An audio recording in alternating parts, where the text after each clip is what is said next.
Welcome to Sri news bulletin. ముందుగా headlines. అక్రమంగా నిల్వ చేసిన సుమారు 200 క్వింటాల రేషన్ బియ్యం పట్టివేత.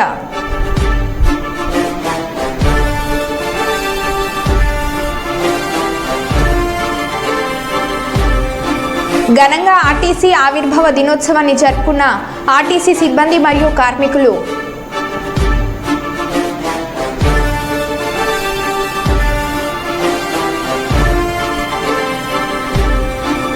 సోలార్ విద్యుత్కి కేంద్ర రాష్ట్ర ప్రభుత్వాలు సబ్సిడీ.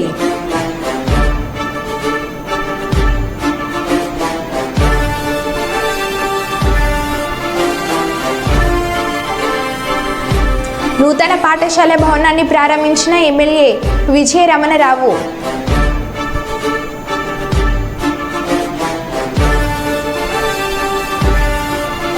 పెద్దమ్మ తల్లి పట్టణాల ఉత్సవాలలో పాల్గొన్న ప్రజాప్రతినిధులు.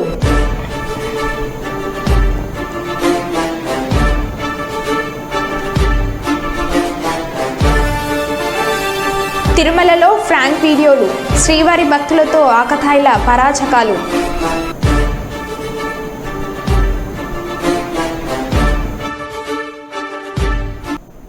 ఇక వివరాల్లోకి వెళ్తే, పేదల సంక్షేమమే కాంగ్రెస్ ప్రభుత్వ ధ్యేయమని రాష్ట్ర పర్యావరణ, అటవీ మరియు దేవాదాయ శాఖ మంత్రి కొండ సురేఖ అన్నారు. వరంగల్ ఓసిటీలోని మంత్రి క్యాంప్ కార్యాలయంలో అర్హులైన లబ్ధిదారులకు 367 మందికి 3,67,42,000 రూపాయల కళ్యాణ లక్ష్మి షాద్ ముబారక్ చెక్లను మంత్రి కొండ సురేఖ పంపిణీ చేశారు. పేద ప్రజల సహాయార్థం కాంగ్రెస్ ప్రభుత్వం పాటుపడుతుందని అన్నారు.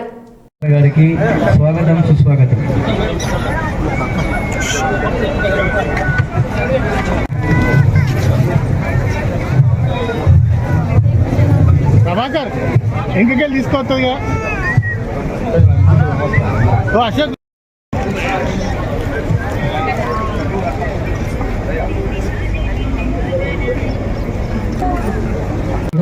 మొత్తం మనం వరంగల్ ఖిలావరంగల్ మండలం కళ్యాణ లక్ష్మి షాదీ ముబారక్ చెక్స్ గాను 3 కోట్ల మన వరంగల్ ఖిలావరంగల్ మండలానికి సంబంధించినటువంటి డివిజన్ వైజ్ గా మనం లబ్ధిదారులకు సిగ్నేచర్స్ తీసుకోవడం జరిగింది. మేడం గౌరవనీయులు ఏం నగేష్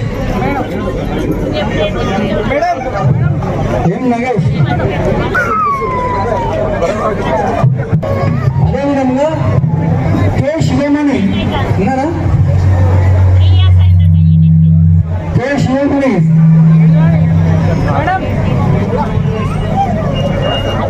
2 సంవత్సరాలు అవుతుందట చేతి ఆపరేషన్ చేయించుకొని ఈ అబ్బాయికి ఇప్పుడు మనం ఇప్పిస్తాం. థ్యాంక్ యూ బాబు. నాకు కథ కళ్యాణ లక్ష్మి డివిజన్ నెంబర్ 12 కొండ పద్మ గారు వచ్చారా? కొండ పద్మ గారు కళ్యాణ లక్ష్మి. పుష్పలత గారు 13,000 రూపాయలు సీఎం రిలీఫ్ ఫండ్ చెక్ను గౌరవనీయ మంత్రి గారు ఇస్తున్నారు.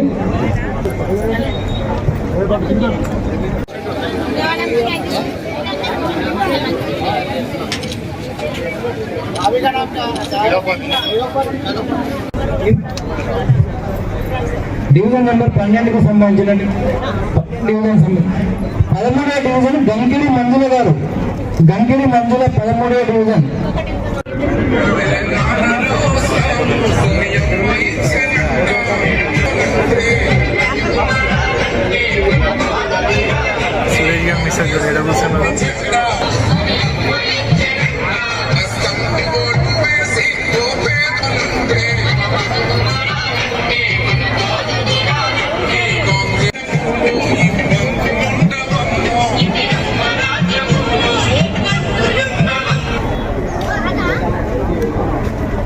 ఆపడం వల్ల కొంచెం ఆలస్యమైందమ్మా, ఏమీ అనుకోకండి.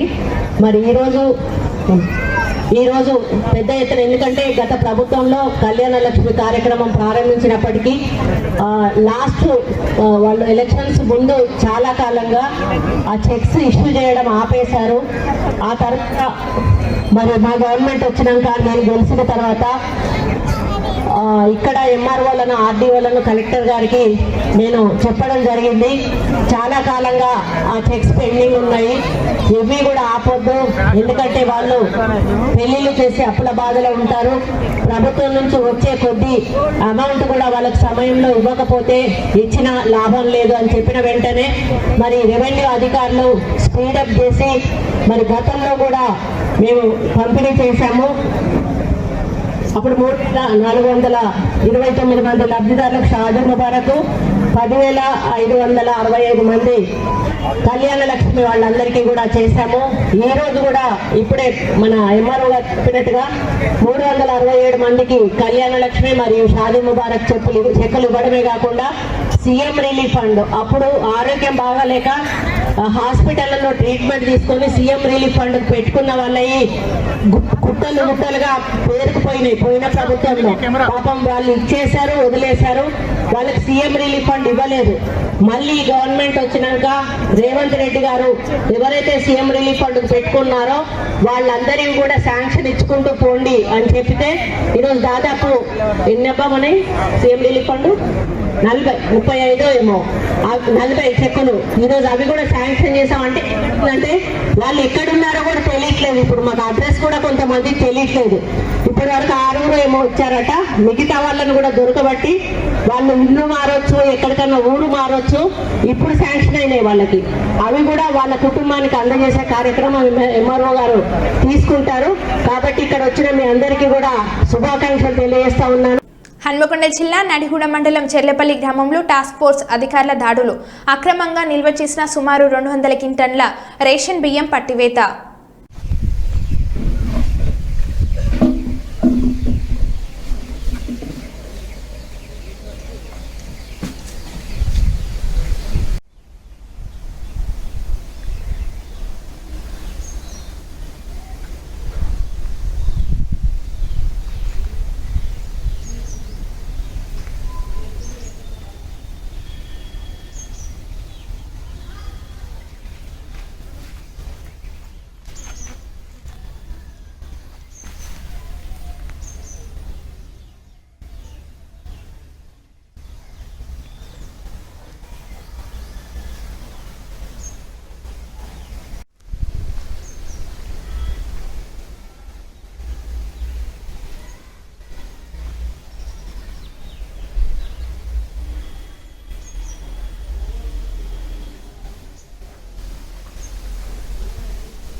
మహబూబాద్ జిల్లా ప్రింట్ అండ్ ఎలక్ట్రానిక్ మీడియా ప్రతినిధులతో మహబూబాద్ జిల్లా ఎస్పీ సుధీర్ రామ్నాథ్ కేకెన్ ఐపీఎస్ సమావేశం అయ్యారు. ఈ సమావేశంలో ముఖ్యంగా మహబూబాద్ జిల్లాలో లా అండ్ ఆర్డర్ సమస్యలు, అసాంఘిక కార్యకలాపాలు, గంజాయి, గుట్కా, గుడుంబ, బెల్లం లాంటి అక్రమ రవాణా అరికట్టడం, రోడ్డు ప్రమాదాల నివారణకు చర్యలు, minus rash driving, number plate లేకుండా వాహనం నడపడం, గంజాయి మత్తులో యువత, భూదందాలు, ఆందోళనకు గురిచేసే రౌడీ షీటర్లపై చర్యలు, ఇలాంటి పలు అంశాలపై చర్చించడం జరిగింది.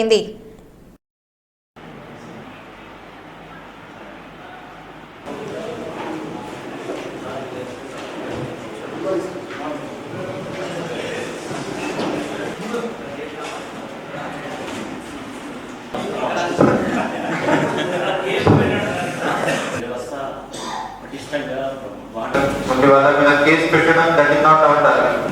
వాళ్ళకి సెపరేట్ ఉపాధి కల్పడానికి కూడా మనం ఆల్రెడీ ప్రయత్నం నడుస్తుంది. కొన్ని push cards almost 50 push cards మన దగ్గర అవసరం వచ్చి ఉన్నాయి.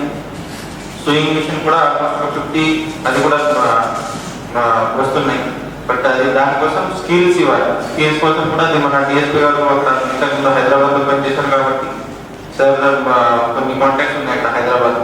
సో వాళ్ళకి అక్కడ నుంచి ఇక్కడ తీసుకొని వచ్చి సెపరేట్ స్కిల్ ఇవ్వాలి. అది కూడా మనకు మన ఆలోచన. సో వాళ్ళకి జస్ట్ అక్కడ పోయి రేట్ చేసి వాళ్ళ మీద కేసు పెట్టడం that is not our target. 100% కొంచెం మనిషికి మార్చాలి. That is our main target. So దాని మీద కూడా స్పెషల్ ఫోకస్ పెడుతున్నాం. ప్లస్ మీరు అందరూ చాలా పెద్ద సంఖ్యలో ఇక్కడ వచ్చి ఆల్మోస్ట్ ఒక 2 hours మనం ముఖ్యమంత్రి పనులు వచ్చి చెప్పారు. పోలీస్ శాఖ తరఫున యాజ్ ఎస్పీ యాక్చువల్లీ 100% కోఆపరేషన్ ఉంది. తర్వాత ఈ స్పీకర్స్ గురించి ఆల్రెడీ నేను చెప్పాను, అది కూడా నేను 100% చేస్తాను. ప్లస్ నెక్స్ట్ 1 month అంటే 1 month లోపలే మనం ఒక మంచి క్రికెట్ మ్యాచ్ పెట్టి ఆ రోజు మధ్యాహ్నం లంచ్ లేకపోతే ఈవినింగ్ పెట్టి ఈవినింగ్ మ్యాచ్ ఆడిన తర్వాత డిన్నర్ ఏదో ఒకటి ప్లాన్ చేసి మనం మళ్ళీ ప్లాన్. బుధవారం సాయంత్రం 4 గంటల సమయంలో తండ్రి కూతురును హాస్టల్లో చేర్పించి ఇంటికి వెళ్లాడు.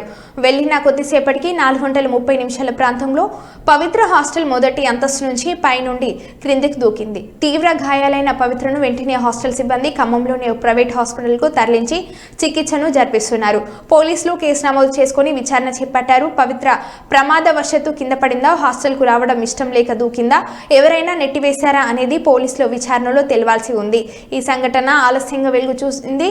బాధిత విద్యార్థినికి న్యాయం చేయాలంటూ మహబాద్లోని రీజనల్ కోఆర్డినేటర్ సెంటర్ ముందు ఎస్ఎఫ్ఐ విద్యార్థులు ధర్నా చేశారు. అనంతరం ఆర్సీఓ రాజ్యలక్ష్మికి వినతి పత్రం అందించారు.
ఏడాది నుంచి కాలేజీలో కానీ అక్కడ చాలా సమస్యలు జరుగుతున్నప్పటికీ మీరు అసలు పట్టించుకోవట్లేదు. ఎందుకంటే మీరు మీ మధ్య ఏమైతే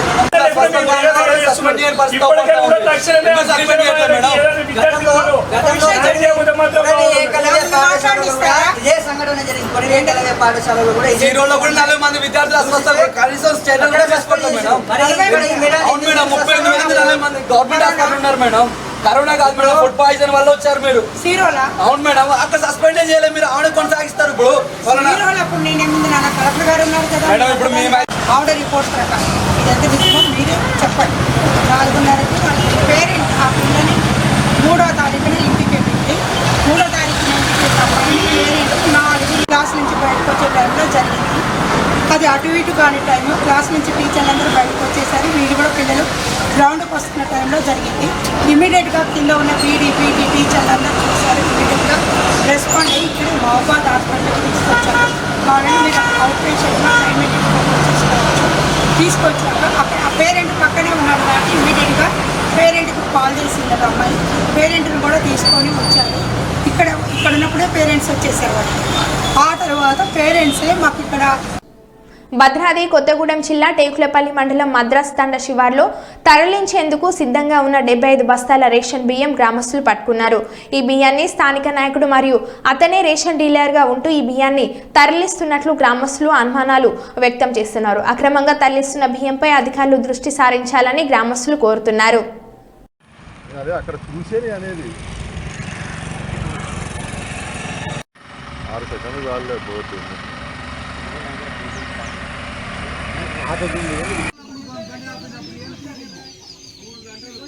బండి బాగుంది అన్న, చూడలేదు కొత్తగా అయింది.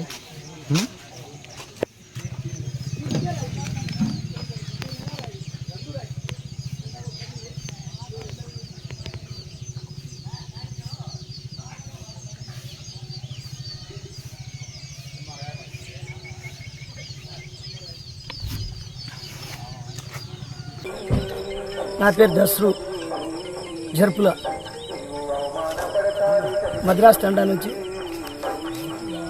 ఈ డీలర్ రాజేందర్ ఇంతకుముందు ఎన్నిసార్లు అమ్మినా కూడా నేను పట్టించుకోలేదు.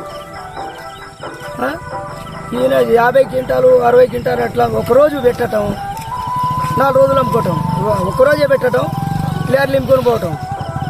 ట్యాలీ ఒకసారి, ఆటో ఒకసారి, ట్రాక్టర్ ఒకసారి. మొన్న టాటర్ వచ్చింది, నేను పోతే దొరకలే, బండి రిటర్న్ తిప్పుకొని వెళ్ళిపోయాడు.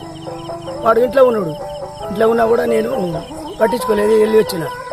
మద్రాసు తండ పోయిన బండి వేసుకొని నైట్ 2 గంటల రాత్రి. ఈ బియ్యం రైతులై వీళ్ళకి అమ్మమంటే ఈయన బయట అమ్ముకుంటాడు. 5 ఊళ్ళు: కొండంగలబోడు, మద్రాసు తండ, రావులపాడు, బట్టు తండ, గంగాపురం, ఇప్పల్ తండ. ఈ 5 ఊళ్ళు మొత్తం వీడు అమ్ముకొని తింటాడు. ఇప్పుడు 20 సంవత్సరాలు అయిపోయింది వీడు ఇలాగనే చేస్తాడు. వీడు సర్పంచ్ పది వీడు ఇక్కడ ఉంటాడు, కాసేపు హేమచంద్రపురం వెళ్ళిపోతాడు, హేమచంద్రపురం టాలీ తీసుకొని వెళ్ళిపోతాడు. నెలకి పోయిన నెల పట్టుకుంటాడు, వెళ్ళిపోయింది. బిల్లుడు తండ దాకా పోయినా వాడు అక్కడ ఉన్నాడు. బిల్లుడు తండలో ఎమ్మడి బండి చేసుకొని పోతే వాడు వేసుకొని వెళ్ళిపోతాడు. బిల్లుడు తండ ఒక అబ్బాయి ఉన్నాడు, వాడు ఎమ్మడి వేసుకొని వచ్చిండు. వాడు వేసుకొని వచ్చేవరకు వెళ్ళిపోయాడు. ఇక నేను కూడా రిటర్న్ తిరిగి వచ్చిన, ఇక పోయిందని పోనీ అని వదిలేసిన. మళ్ళీ దొరకడ బిడ్డ మాగా ఈ సేల్స్ మ్యాన్ వద్దు, సేల్స్ మ్యాన్ సస్పెండ్ చేయాలి.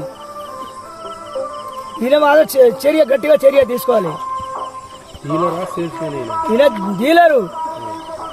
డీలర్ ఈయనే. ఎవడో పేరు చెప్తాడట, వీడు చెప్పిండు, వాడు చెప్పిండు, నాన్న చెప్పిండు, ఎవడు చెప్పిండు, నాకు ఎవడు చెప్పలేదు. నేనే వచ్చిన ఇక్కడ. నాకు దొడ్డి కాడి వస్తే వీడు బండి వస్తా ఉండు, ఎమ్మడి బండి తిప్పగానే వీడు బండి కనిపించింది, ఆపేసిన. ఎక్కడ్రా బండి అని ఆపేసింది. నల్గొండ జిల్లా చుండూరు మండలంలో ఏఐఎస్ఎఫ్ ఆధ్వర్యంలో చుండూరు ఆర్టీఓ కార్యాలయం ముందు ధర్నా నిర్వహించడం జరిగింది. అనంతరం ఏఐఎస్ఎఫ్ జిల్లా కార్యదర్శి ముదిగొండ మురళీకృష్ణ మాట్లాడుతూ ప్రభుత్వ పాఠశాలలో ఉన్నటువంటి సమస్యలు పరిష్కరించాలని, మంచినీటి సౌకర్యం, మురుగుదొడ్లు మరియు బెంచీల సౌకర్యం లేక విద్యార్థులు ఆవేదన వ్యక్తం చేస్తున్నారు.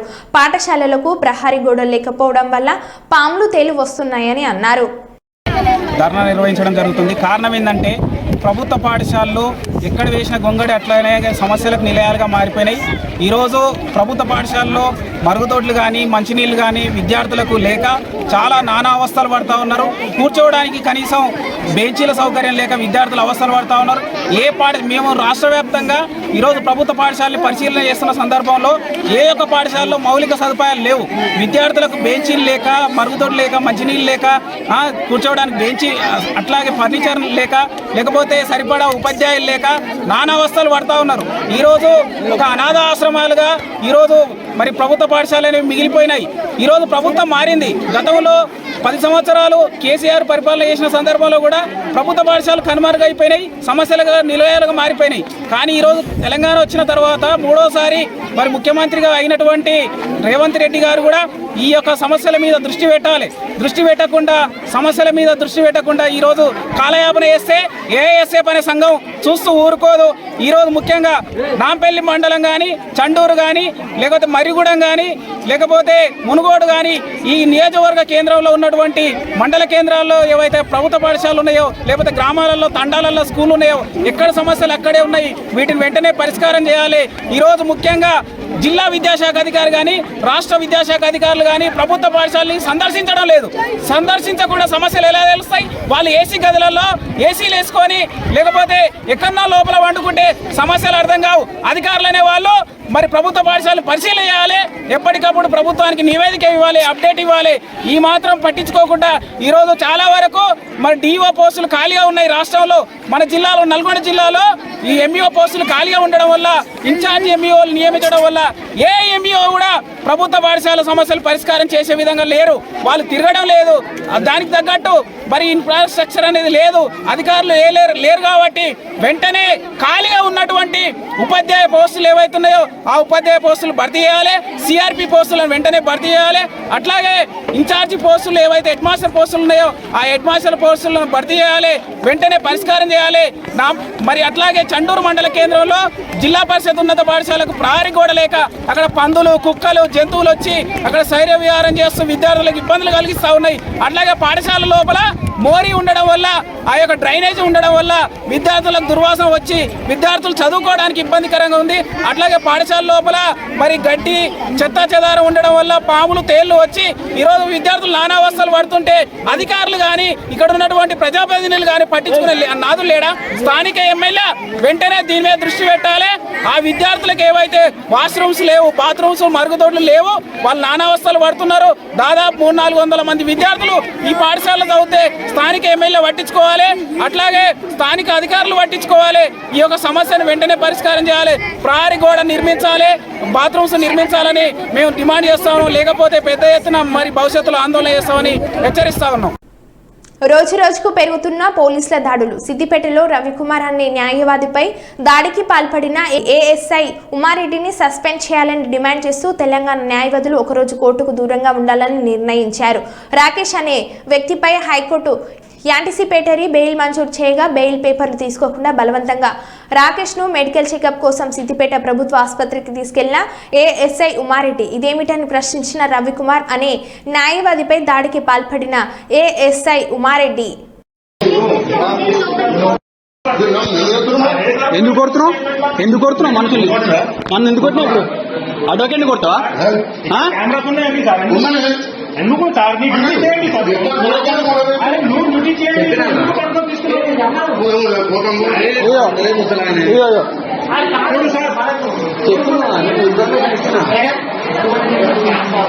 అరే సార్ ఎందుకు కొడుతున్నారు? నువ్వు చూడు ఎవరు గాయం ఎవరి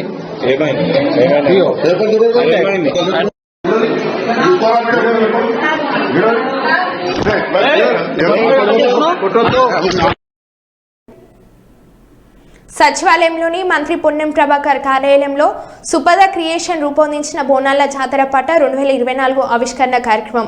ముఖ్య అతిథిగా హాజరైన టూరిజం మరియు సాంస్కృతిక శాఖ మంత్రి జూపల్లి కృష్ణారావు బోనాల పాట 2024 పోస్టర్ను మరియు పాటను ఆవిష్కరించిన మంత్రులు పొన్నం ప్రభాకర్, జూపల్లి కృష్ణారావు అనంతరం స్క్రీన్ ద్వారా పాట వీక్షించిన తెలంగాణ సంస్కృతి సాంప్రదాయాలకు ప్రతిరూపంగా బోనాల పాటను రూపొందించారని సుపద క్రియేషన్ బృందానికి అభినందనలు తెలిపిన మంత్రులు.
మరో బులెటిన్లో మళ్ళీ కలుద్దాం. Stay tune.